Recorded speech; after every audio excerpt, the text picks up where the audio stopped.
بس طالبانو خبر جوړه سوله. تاسې خو وایي لا صلات دې معنا داسې ده لا صلات لمونځ نه صحیح کېږي لمن لم یقرأ. څوک چې الحمدلله ونه وایي مونځ یې نه صحیح کېږي. دی داسې معنا کوي چې الحمدلله دې ونه ویلې مونځ دې نه صحیح کېږي. کشمیري صاحب وایي نه دا معنا یې غلطه ده. معنا یې داسې ده لا صلات لمن لم یقرأ چې الحمدلله سره سورت ونه وایي. دلته بله مسله ده ضم د سورت ته اشاره ده. نو نه پوهېږم چې طالبانو پوه شوئ که نه، خو فکر نه کوم طالبانو چې داسې دې پې پوه یې، ځکه مخ مو نه ځلیږي. هسې به یوه خبر درته وکړم طالبانو ورونو، زه خپله الله یو صفت را کړی طالبانو متعصب مولا نه یم. ترمیزي باندې د امام مالک رحمه الله د مذهب یو عالم ده هغه نومیږي علامه ابن عربي عارضة الاحوزي، هغه هم پې ګورم زه، او د خپلو احناف هم دا د غیر مقلد شرحه چې ده تحفة الاحوزي دا هم پې ګورم طالبانو، ډېر خوند هم راکوي. خیر ده که غیر مقلد د طالبانو، اما د علمیت په لحاظ باندې ډېر ښه علمیت لري، ډېر ښه مولا د طالبانو. او د ده عادت په تحفة الاحوزي کې دا ده، کنی موږ په دې ټولنه کې داسې تنګ نظري سته چې ما سره کتابخانه کې دا کتابي کوي، کیدای سي بد پې لګېږي. دا خلاصه کوي چې زه دا دې ګورم وي چې شته ګورې دا سړی وابي کوي.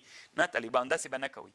نن بیا دغه عادت دا ده د عبدالرحمن مبارک پوري عادت دا ده کوم ځای کې چې علامه انور شاه کشمیري صاحب کومه خبر کړي وي نو په هغه خبر د علامه انور شاه کشمیري باندې دی طالبانو ردونه کوي.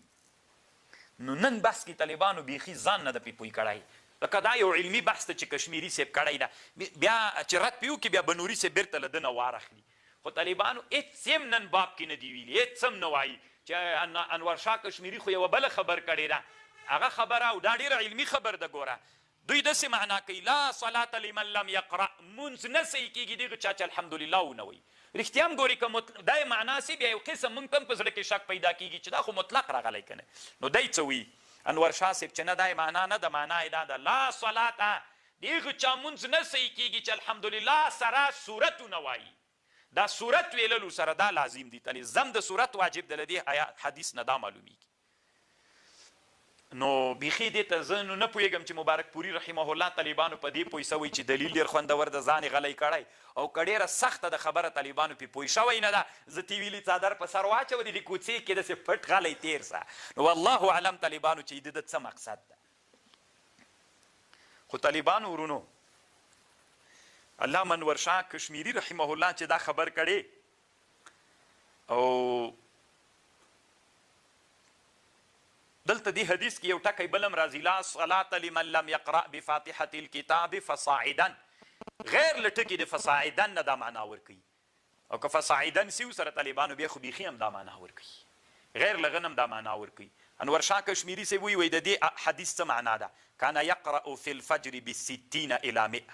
نبی علیه السلام به په سحر کې شپېتو آیتونو نه تر 100 آیتونو پورې ویلي. نو معنا به یې داسې سي طالبانو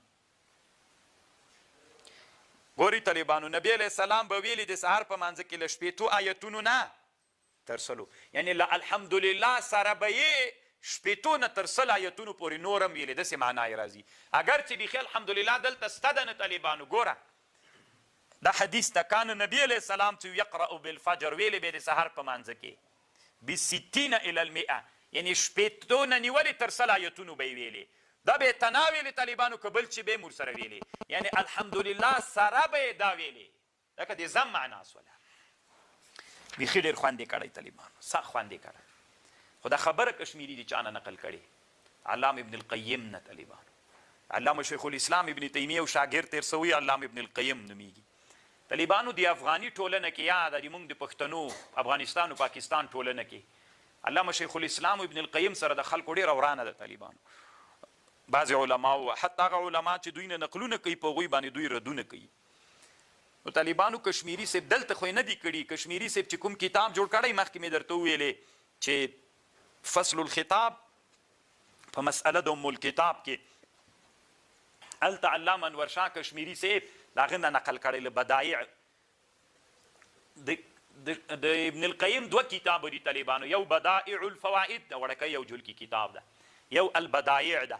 دا البدایع 3 جلدونو کې هم چاپ ده طالبانو، یو جلد کې هم چاپ ده. ډېر خطرناک کتاب ده طالبانو، ډېر د علم نه ډک کتاب ده، پیدا یې کوي بیا البدایع. ډېر ښه کتاب ده طالبانو، خو ډېر سخت کتاب ده، دومره عمق ته ضرورت لري که نه چې ته به ورته حیرانه سي. اصل کې دا خبر طالبانو علامه انور شاه کشمیری رحمه الله علامه ابن القیم رحمه الله نه نقل کړی. علامه ښه علما که طالبانو بیا چې چا درته ویلي دغه ملا کتاب مه ګوره او د دغه مه ګوره بیا دوی خبره مه منیه. علم د طالبانو چې چېرته څرېږئ پکې څرېږئ. تاسې اوس د ما خبرې ته غوږ ونیسئ. په خبر خو پوه شوئ چې مدعات شی مدعا د ائمه ثلاثه دا وله چې الحمدلله څوک ده فرض ده. موږ ورته ویلي دلیل مو څه شی ده وایي دا ده که نه. موږ ورته ویلي ته یې معنا وکړه. نو دوی چې معنا کوله داسې ویلې لا صلاته لمن لم یقضي هغه چا مونځ نه سي کېږي چې الحمدلله ونه وایي. خو دې نه معلومه شوله چې فرض شوله. نو موږ ورته وایي چې دغه چې معنا سي لا صلاة دواړه خبرې دوی ردیږي. که دغه مدعا سي مدعا اصلي خو دا ده چې الحمدلله دوی فرض بلي. دلیل مو څه شی ده وایي مونځ نه سي کېږي دغه چا چې الحمدلله. خو چې نه سي کېږي دې نه معلومه شوله نصیحت خو تر چا پورې تړاو لري؟ تر فرضو پورې چې مونځ نه سي کېږي خو فرض ده که نه. موږ ورته وایي دې کې بیخي الحمدلله مسلې ته اشاره نسته ده. دې کې اشاره ده زم د صورت ته لا صلاته د هغه چا مونځ نه صحیح کېږي چې الحمدلله سره صورت ونه وایي.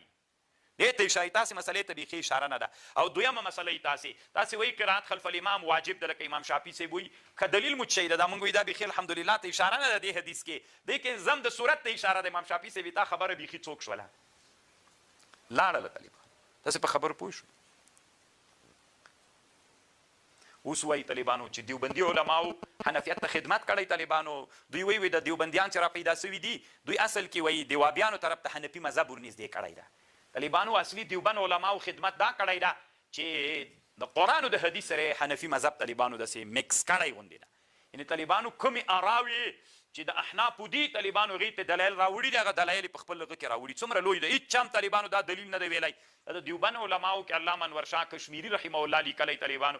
نو هغه بریلوی چې ټول عمر یې په ګډېدا کې تیر سي او ټول عمر یې د مسلمانانو په کفر باندې په فتواو کې تیر سي. تا لالو دین ته څه خدمت کړی؟ دین ته خدمت هغه ده.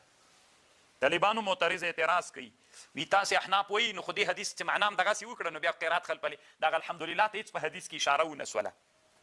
نو موږ بیا معنا داسې کوو طالبانو ورونو. دوی اعتراض کوي وایي عملا خو الحمدلله متواتره راغلی که نه. تاسې وایي چې فرض نه ده خو د الحمدلله د رسول الله زمانې نه تر ننه پورې همداسې متواتره راغلي چې رسول الله به په منځه کې ویلي. نو خو دغه تواتر خو فرضیت راولي که نه. دغه تواتر خو طالبانو قطعي الدلالت قطعي الثبوت وي. نو چې قطعي الدلالت قطعي الثبوت سو نو څوک پیدا کوي؟ چې فرضیت یې پیدا کړ نو خو دې نه دا معلومه سوله چې دا فرض ده. نو تاسې ولې وایي چې فرض نه ده؟ حدیث خو جواب کړو چې هغه معنا نه ده. نو موږ بله خبر ورته کوو. تاسې موږ په خبر باندې ځان پوه کوئ. ګوره د تواتر په عمل کې دلته راغلی. تواتر په عمل کې دا معنا نه لري چې دا فرض ده. ډېر کرته یو مستحب وي متواتر هغه استحبابي متواتر موږ ته نقل سوی وي که نه. طالبانو ډېر داسې کارونه شته چې وي مستحب خو د رسول علیه السلام نه همداسې متواتر موږ ته رانقل سوی. نو د تواتر خو ګوره یو تواتر عملي ده. په ډېرو مستحباتو کې هم تواتر عملي راغلی ده. نو خو د مستحبوالی متواتر راغلی فرضیت خو متواتر نه ده راغلی. نو دا معنا نه چې تواتر باندې یو شی موږ ته رانقل سو چې به دا خامخا څوک وي فرضي خو دا مستحبوالی به موږ ته متواتر وي همداسې. نو دا هم د دوی د فرضیت لپاره دلیل نشي کېدلی. نو د علامه انور شاه کشمیري رحمه الله رایه دا ده چې مخکې مې وویلې طالبانو دا مبارک پوري چې ده طالبانو د احنافو خبرې ته جوابونه کړي. ځکه احناف اکثره جواب داسې کوي لا صلاته مونځ کامل نه ده.